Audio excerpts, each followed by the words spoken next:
So the title of the talk I'm going to give today is Living Within the Web of Life on Earth.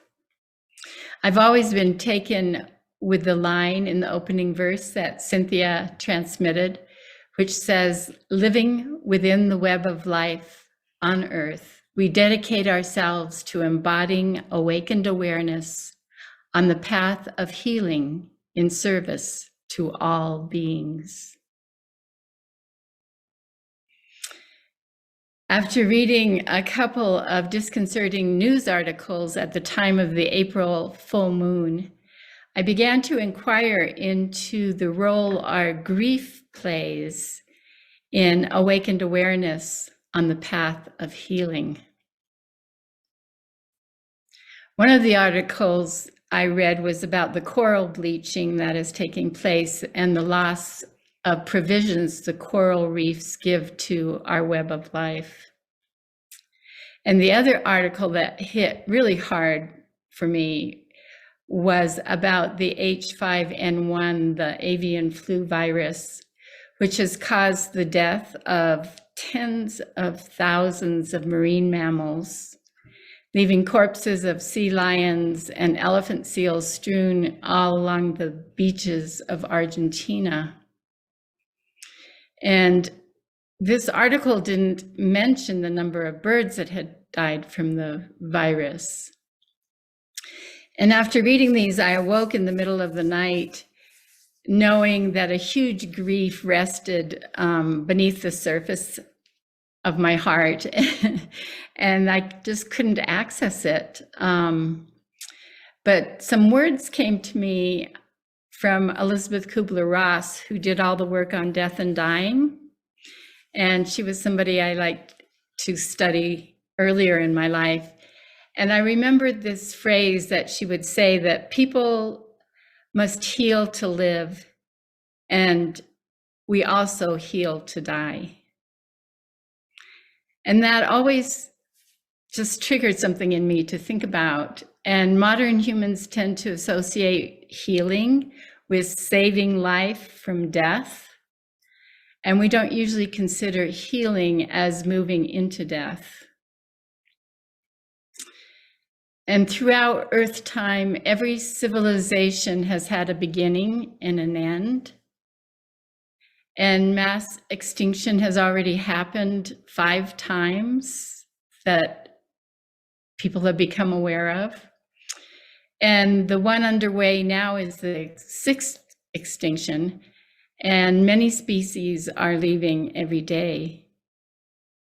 And when we contemplate this, it is natural that feelings of fear and despair and sadness arise, and that each of us will feel these feelings at different times very acutely. And when my grief over the loss of the sea mammals and the coral reefs finally surfaced and I was able to just sob, I felt I was honoring their lives and wrapping them in my love. And that felt very healing.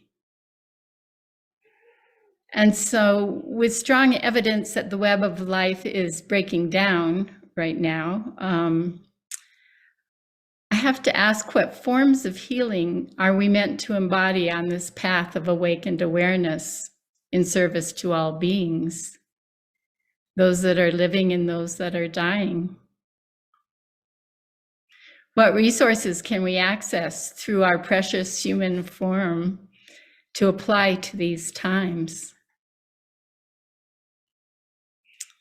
I recently watched a documentary made about Etty Hillesum, a Dutch Jewish woman who died at the age of 29 in Auschwitz.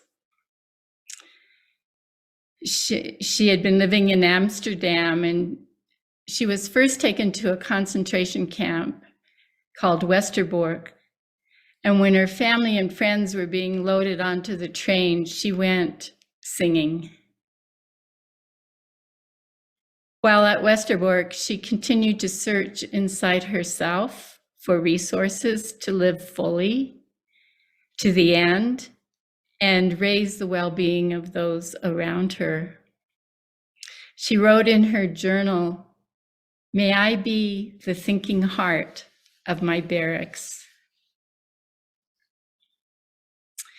Eddie is an example of transmuting trauma into wisdom, a process which disarms and softens the heart.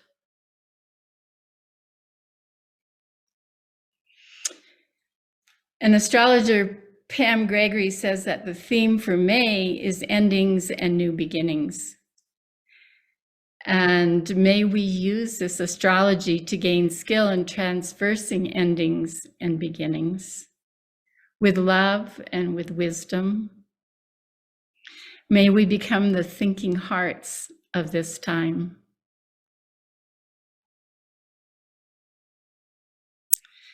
Both Pam Gregory and Thich Nhat Hanh speak about how important it is that each of us strengthen our ability to drop into stillness and to know our oneness with creation and with our eternal selves. And being steady and still within ourselves is a key to being able to make the leaps in consciousness, which are made available in times of chaos and breakdown. Dropping into stillness can be accomplished in so many ways, and we can each find the ones that work most efficiently for us.